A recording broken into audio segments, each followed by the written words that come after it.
We're at the Minneapolis Convention Center, where a local favorite will start off the night, and a vocal crowd is primed for a big night out.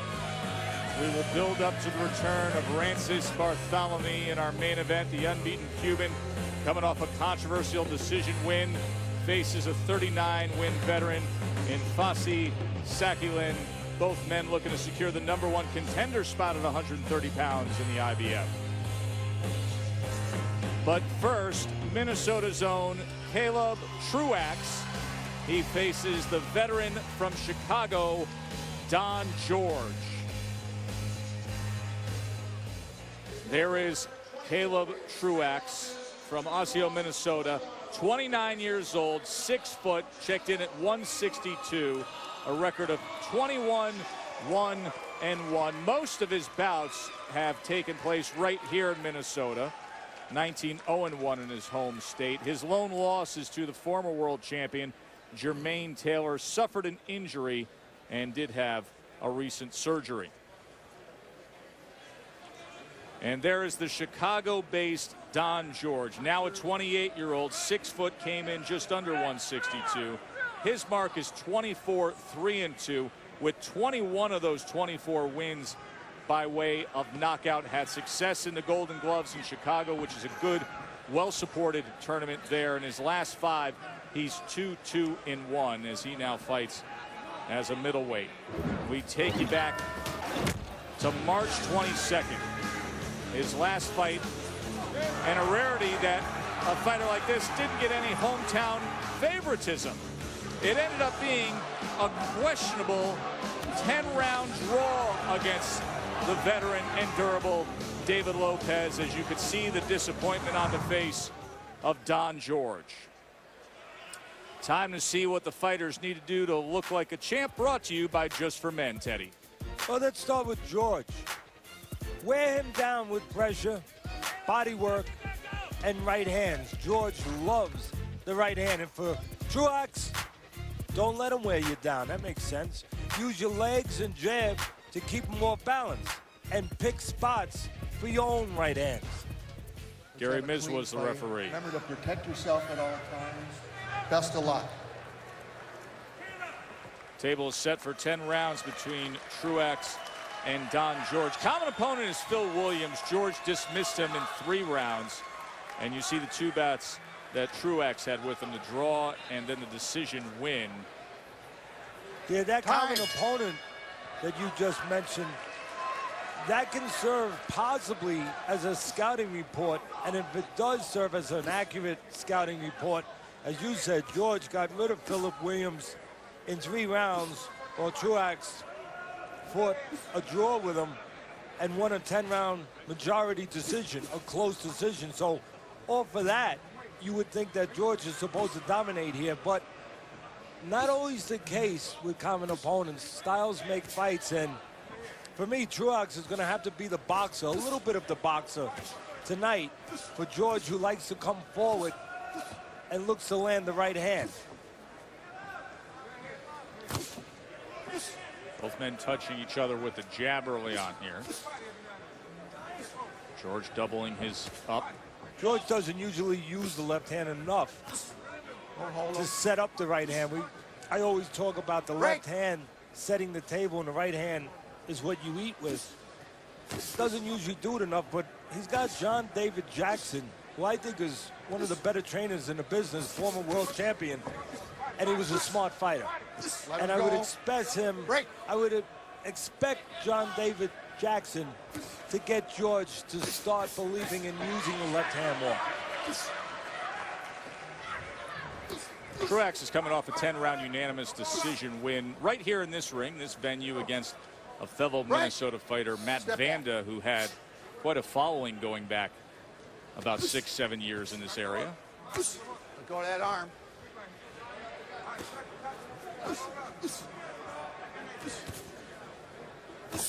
There's a right hand by Don George as Truax tried to return a bit of fire. I know it's early, but for the folks home, stay tuned here. I think this is going to be a good competitive fight. I mean, George should have an edge of being bigger and stronger maybe at the end, but I think, a good competitive fight and an interesting fight.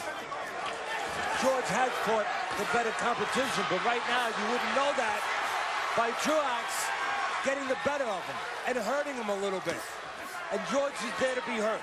You know, you could say about George that defense is not a priority. Never has been. You could even say maybe he gets insulted a little if you miss him. There's a right hand and then a left to the body from the local Caleb Truax. Oh, and a right hand rings in, and another one as well. Great final minute to this first round for Caleb Truax. You know, George came in the lightest weight in 8 years and 8 months. I think it's hurting him right now. I know you're going to say he's in great shape. Maybe he's not as strong as he needs to be handling those right hands that are biting off his head. Don George taking right hand after right hand from Caleb Truax.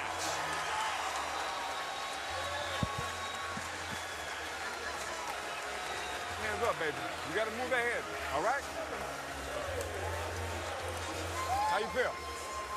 Deep breath, deep breath, deep breath. Deep breath. Let's show you the first instance Don't get brave in there. where Don George was damaged there by Truax. Nothing complicated. I talk about box a little. You look for the right hand spots by both guys, and you saw a right hand there. And again, you see the left hand low of George standing straight, standing stationary. Left hand low. He tries to block it with the right hand. Doesn't get over there enough. The right hand does get in enough. Go, man, put your hands up. Don't get brave. And it does damage. You understand me? Towards the end of that round to George, I made it a 10-8 round. I was just about to ask you. That felt every bit like a 10-8 round to me, even without the knockdown, Teddy. You could almost argue that without the ropes there, maybe he does go down, actually. But enough damage for me, taken by George, to make it 10-8 for Truax. I'm sure Truax, being from here, being a hometown boy, I'm sure the judges probably don't need much more motivation to kind of like him a little bit, but Truax gave them plenty of reason to like him that round. In his lone loss in April 2012, he dropped the former middleweight champion Jermaine Taylor with a right hand as well. That came clean in the 9th round, ended up losing a decision there. Well, I said this would be a good competitive fight at the very beginning, and so far it's been more competitive than George's people wanted it to be. George has lost 2 of his last 5 with a draw in there. And as I said, he has fought the better competition. But, you know, I mentioned at the end of the last round, usually this is something that is a positive. Maybe it still will be. But he came in, George, the lightest in 8 years and 8 months since his 3rd pro fight. And either he's in the greatest shape he's been in a long, long time, or he weakened himself coming down to that weight. We'll find out. Among that better competition that he faces, the current light heavyweight champion of the world, Adonis Stevenson. Fought him at super middleweight. Most fights for Truax, all but 3, right here in Minnesota. Easy to build records. His only loss was, you guessed it, you're smart at home. Yes, it was outside of Minnesota, his 1 loss. And a lot of people would say, hey, Teddy, give him credit. It was to a former world champion, Jermaine Taylor. Yes, I'll say that. But it was also to a very badly diminished world champion, former world champion, Jermaine Taylor.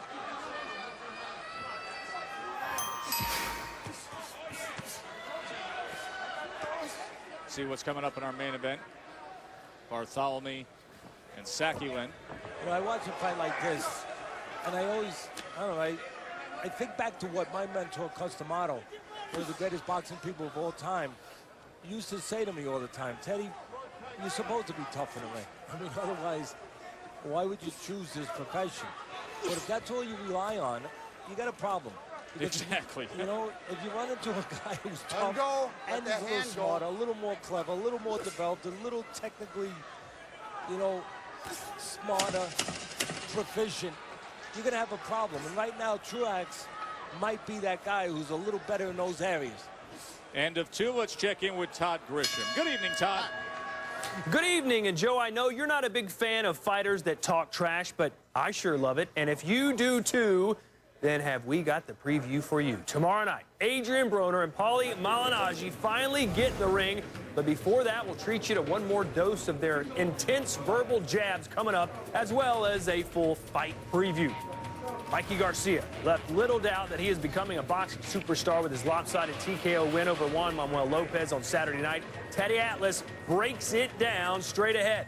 Plus, it's been 75 years since one of the biggest sporting events of all time. Joe Louis versus Max Schmeling 2. Nigel Collins will join us to discuss the sporting and cultural impact the fight had. Don't forget to be a part of the show. Send me a tweet at Grisham ESPN or to ESPN social media contributor Nigel Collins. Also, score the fights on our Friday Night Fights Facebook page. Right now, round 3, Truax and George. Joe and Teddy, take it away. Thank you, Todd. Good night planned with Todd in the Friday Night Fight studio. Ted will be joining in the conversation as we return here ringside in Minneapolis. The Minneapolis Convention Center, round 3 between Don George and Caleb Truax, who dominated that final minute of the opening round.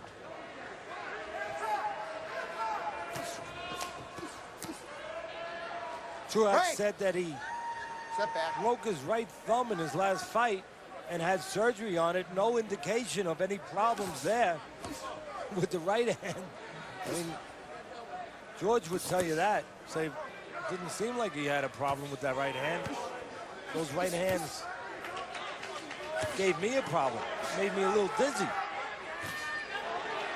Good work with the jab here. There's a good right hand that comes in behind the jab as well.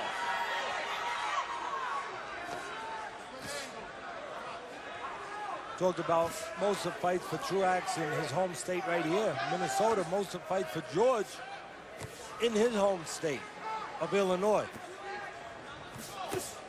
Trying to put that left hand to the body was Don George. You know, George, when he has stepped up in his career, he's lost. I didn't know going into this, quite honestly, if this was a step up. And watching it, you would think it is. Wonder how Don George viewed it. Well, one thing that hasn't come into play yet, you hope it doesn't, is the heads, any head clashes. Truax has been involved in a few. He's been cut in 3 fights. So you wonder whether or not, right now, he's not worrying about that. He's just letting his hands go to a target that is just too easy to find right now. Right hand, left hand, put a left hand to the body, and it makes another right hand to the head comes in as George gets his way out of that neutral corner.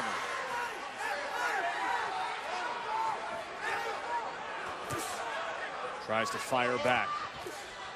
If George is going to get back, Joe, if George is going to get back in this fight, it's going to come one way. It's going to come from his right hand. It's the same punch that has put him behind in this fight from his opponent. There's another sharp right hand. Tried to get to the body. A right hand comes in again, and George is taking punch after punch and standing up to the power of Truax. The problem with George is tries to block that right hand with his right glove instead of moving his head. And he handcuffs himself. So while he's standing there blocking, he's a stationary target. He can't punch back. And guess what? Truax understands that. He knows that. He sees that. He's taking advantage of that. Good opening 3 rounds for Caleb Truax. Our main event tonight, Fasi Sakilin, that is how he prefers it to be pronounced, from Thailand, making his U.S. debut against Rances Bartholomew, who we have seen before. The undefeated Cuban national is coming off of a very controversial fight that started our Friday Night Fight season. Boy, we had late round drama in the NBA Finals the last 2 games. What a thriller that was. Are we going to get some late drama tonight? Well, last night, it was all about LeBron James and where he decided to score from. He decided to score from the outside in this particular game, and he decided to win the NBA title for the 2nd time and his 2nd MVP from the outside. To me, tonight, it's all about where does that man, Bartholomew, decide to fight from. He has choices, just like LeBron James. Does he decide, he's a bigger, stronger guy, to fight on the outside and get it done, or does he decide to go on the inside? And for Saki Lin, well, I think what he has to do is try to keep Barthélemy off balance, either with spot shots on the outside or moments on the inside, but with his legs, taking him off to the sides a little bit to avoid the stronger Barthélemy. So, does Barthélemy get the dunk? I think at the end of the night, that is the question that I'm waiting for. I think Barthélemy, for a lot of folks, has a lot to prove tonight after they feel like he got away with one last time out. He did get away with one. We were there. We called it the way we try to always call it, straightforward. And I thought there was only one winner that night. I didn't think it was Barthélemy. But Barthélemy, tremendous amateur background from the Cuban team. And he will be the bigger, stronger guy. And you may see some fireworks, and you've seen some early here already. So hang out with us. So that's coming up in our main event. Let's check in with CompuBox and show you the numbers from round number 3 when it comes to the power punches, as once again Caleb Truax was putting forth an assault with those right hands in the final minute. He was 23 of 35, landing 66% of his power punches in that third round.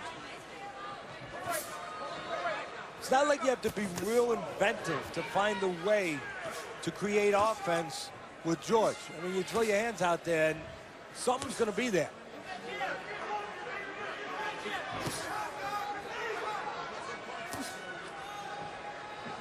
I said it early on that Truax brought a dimension George didn't bring. And that's the ability to box a little bit. He's not Pernell Whitaker, he's not Muhammad Ali with his legs, or Whitaker with as much head movement, but just enough to separate himself and be a little better than George, a little harder to hit, to get right to the point.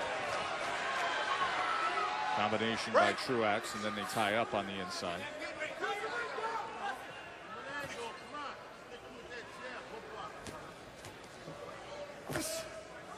See, for me, so far, we've seen 3 solid rounds, almost dominant rounds for Truax. George has to turn around. I said if he's going to turn around, he's going to turn around with his best punch, his Sunday punch, the right hand. But I think he needs to start going to the body.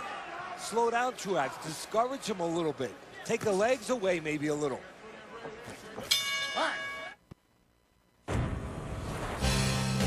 ESPN Friday Night Fights is presented by Corona Extra, proud sponsor of Friday Night Fights, and as always, encourages you to relax responsibly. And in part by Just for Men, touch of gray for that perfect gray look. And by Aleve, 2 pills all day strong, all day long. Of course, that is the Mall of America, all 4.8 million square feet of it, home to Teddy's Fight Plant. Did you do a little shopping with Saul? A little shopping with the crew out there last night? Yeah, little Spencer's Gifts or a merry-go-round visit? Well, you always do a little shopping when you go with our crew. You know, there's always a little bit of shopping going on. And matter of fact, I still haven't found my credit card. Well, that's in the production truck. Don't worry about that. They know exactly where that is. I wonder where it is. Round 5 scheduled for 10 here.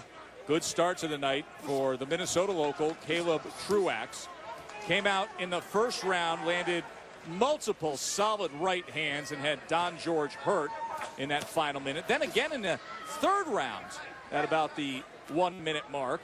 Started with a series of headshots, mixed in a little bit of body work, and had George in trouble again. See, I said at the end of the last round that if George is going to turn us around, you know, the obvious answer is with what he likes to do, throw the right hand and land it, but you got to land it.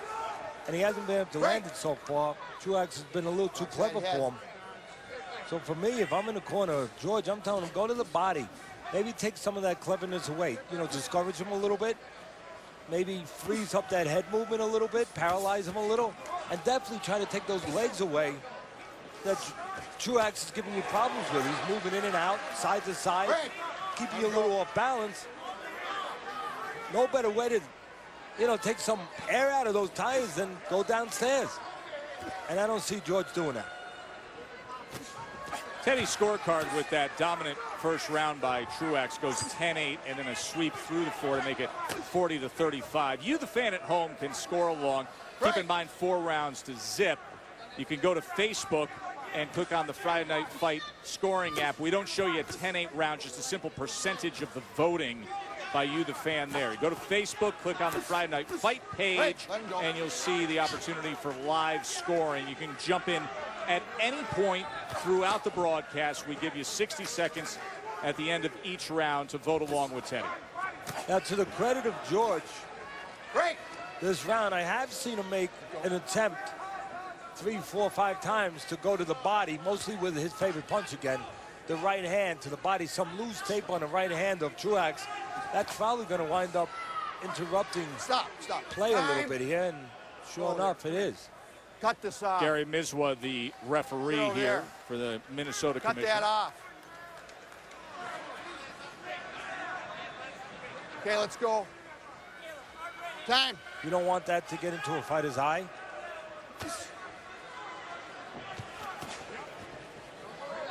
Now, I talked about what George can do. I mean, there's probably not a need to say much more for Truax. Just keep using a little legs, a little jab. Really, basically, what we talked about in the pre-fight, you know, a little bit of a fight plan that we talk about, you know, how to be a champion, how to perform like a champion. Just do what he's doing. A little jabbing, a little right hands, a little movement. Nice way to end the 5th. Take a look here. Pretty simple. Truax landing right hands it down, head is right there. Not a hard thing to do. But there, a little bit of leg movement, setting up some of those attacks for Truax. No leg movement for the most part from George, other than stepping forward slowly. But for Truax, a little different. Remember, Don George has been in some rough fights in recent years. The Adonis Stevenson fight, the loss to Edwin Rodriguez, and disappointed last time out with the judging in his hometown. A draw against David Lopez right in Chicago when most thought he had earned a win.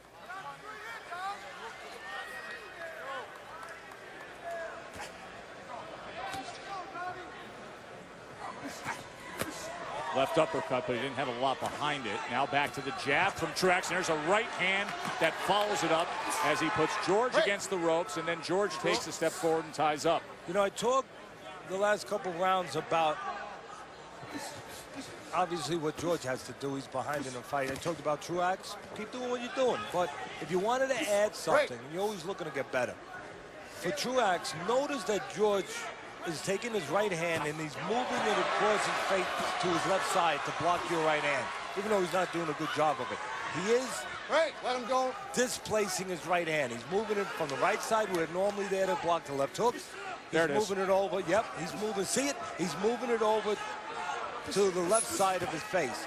So for me, I'm going to make Truax aware of that and say, look, draw the right hand, but come right back with the left hook, because his right hand will not be there to block his left hook.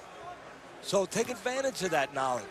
He's got the right hand over there to block your right hand. Feint him there and drop a left hook lead? Yeah, or either feint him or even throw the right hand. Maybe soften up on it a little bit. Right, throw away right hand? Yeah, throw away right hand and come back quickly with a left hook to catch him with that right hand, just not home.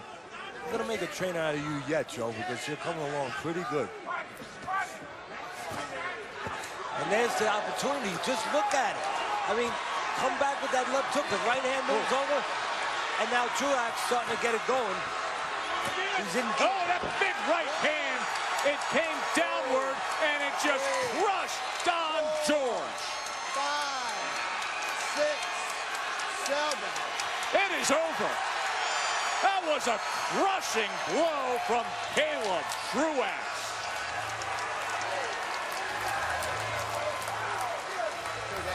And Don George is still laid out, face down.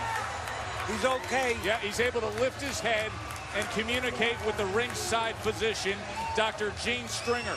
And again, for the folks at home, we've been here before. They're going to take their time in phases to get him up to the stool. They're going to take their time, talk to him, make sure everything that he's conscious. He's cognizant of what's going on. And now they will get him up and sit him down in a stool and continue to talk to him. And the doctor will continue to monitor him. The only other guy to knock out Don George is the current light heavyweight champion of the world, Adonis Stevenson. He went through some rough stretches of tough fights in recent years. And tonight, Truax was just too much right from the start. From the first round on, he was scoring with big right hands. Well, I think I've said every time we've had George on the air that someone needs to teach him something about the word defense. And ultimately, tonight, that was part of, probably the biggest part of his undoing. No defense.